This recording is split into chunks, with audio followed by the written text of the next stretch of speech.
Acidity, ये शब्द हम सबने कई बार सुना है ना? पर ये आखिर है क्या और क्यों होती है? तो चलिए आज इसी आम सी लगने वाली लेकिन काफी परेशान कर देने वाली समस्या को थोड़ा आसान भाषा में समझते हैं। चलिए एक बहुत ही जाने पहचाने एहसास से शुरुआत करते हैं।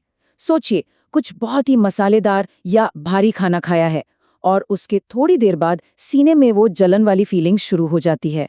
हम में से ज्यादातर लोगों ने कभी न कभी इसे महसूस जरूर किया होगा। तो ये जो जलन है ना, असल में यही एसिडिटी है। मेडिकल भाषा में इसे गैस्ट्रोइसोफेगल रिफ्लक्स डिजीज यानी GERD भी कहते हैं। सीधे सीधे शब्दों में कहें तो इसका मतलब है कि पेट में एसिड का लेवल जरूरत से ज्यादा बढ़ गया है और बस वही परेशानी की वजह बन रहा है। तो ये जो इतनी कॉमन प्रॉब्लम है, जिसका सामना दुनिया भर में आधे से ज्यादा वयस्क लोग कभी ना कभी करते हैं, आखिर ये है क्या? आइए इसे थोड़ा और करीब से देखते हैं। देखिए, हमारे पाचन तंत्र का ना एक कुदरती संतुलन होता है। पेट में खाना पचाने के लिए एसिड बनता है, जो कि बहुत जरूरी है। लेकिन जब ये संतुलन बिगड़ जाता है, मतलब जब ये एसिड या तो बहुत ज्यादा बनने लगता है या फिर खाने की नली में ऊपर की तरफ आने लगता है, तब हमें दिक्कत महसूस होने लगती है। अब सवाल ये उठता है कि आखिर ये संतुलन बिगड़ता क्यों है? चलिए उन मुख्य वजहों पर नजर डालते हैं जो एसिडिटी को बढ़ावा देती हैं। सबसे पहला और शायद सबसे बड़ा कारण है हमारा खान-पान। खाने का कोई टाइम फिक्स ना होना, बहुत ज्यादा जंक फूड, तला भुना या मसालेदार खाना, ये सब इसके सबसे बड़े ट्रिगर हैं। खान-पान के अलावा हमारी लाइफस्टाइल की आदतें भी इसमें एक बहुत बड़ा रोल प्ले करती हैं। बहुत ज़्यादा तनाव लेना, स्मोकिंग करना और वज़न का बढ़ना, ये सभी चीज़ें पेट में एसिड के बनने की प्रक्रिया को काफ़ी बढ़ा सकती हैं।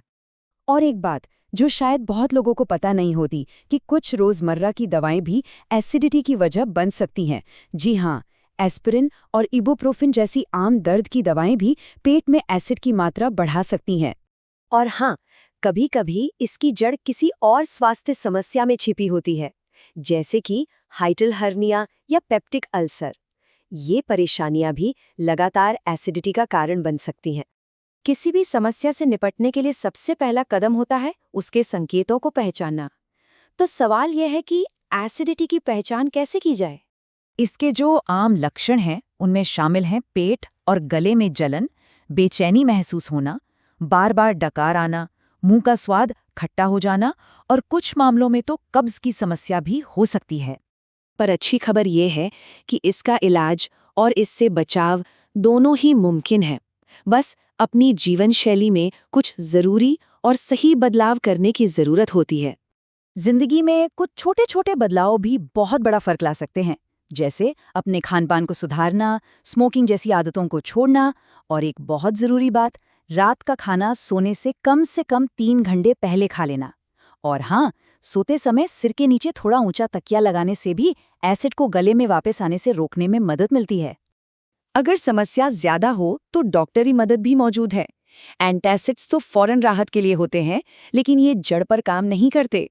वहीं H2 ब्लॉकर्स और PPIs जैसी दवाएं सीधे पेट में एसिड के प्रोडक्शन को ही कम कर देती हैं।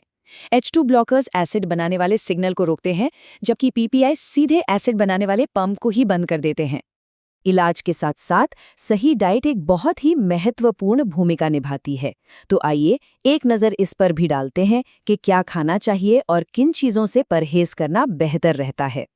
तो यहाँ कुछ चीज़ें हैं जिन्हें अपनाने से मदद मिल सकती है, जैसे केला और हरी पत्तेदार सब्जियाँ। और दूसरी तरफ कुछ ऐसी चीज़ें जिनसे बचना सबसे अच्छा है, जैसे मसालेदार खाना, कैफीन और खट्टे फल। इन आदतों को अपनाने से वाकई बहुत बड़ा बदलाव आ सकता है। तो कुल मिलाकर देखें तो एसिडिटी को मैनेज करना एक स्वस्थ जीवन के मूल सिद्धांत पर ही आकर टिकता है। इस स्थिति का सबसे अच्छा इलाज स्वयं की देखभाल यानी सेल्फ केयर ही है। अपने शरीर के संकेतों को समझना और उसके हिसाब से अपने रहन-सहन में बदलाव करना ही असली कुंजी है। तो सबसे महत्वपूर्ण सवाल अब यही है कि इस जानकारी के बाद अपनी सेहत को बेहतर बनाने के लिए आज से कौन सा एक छोटा सा बदलाव करने के बारे में सोचा जा सकता है।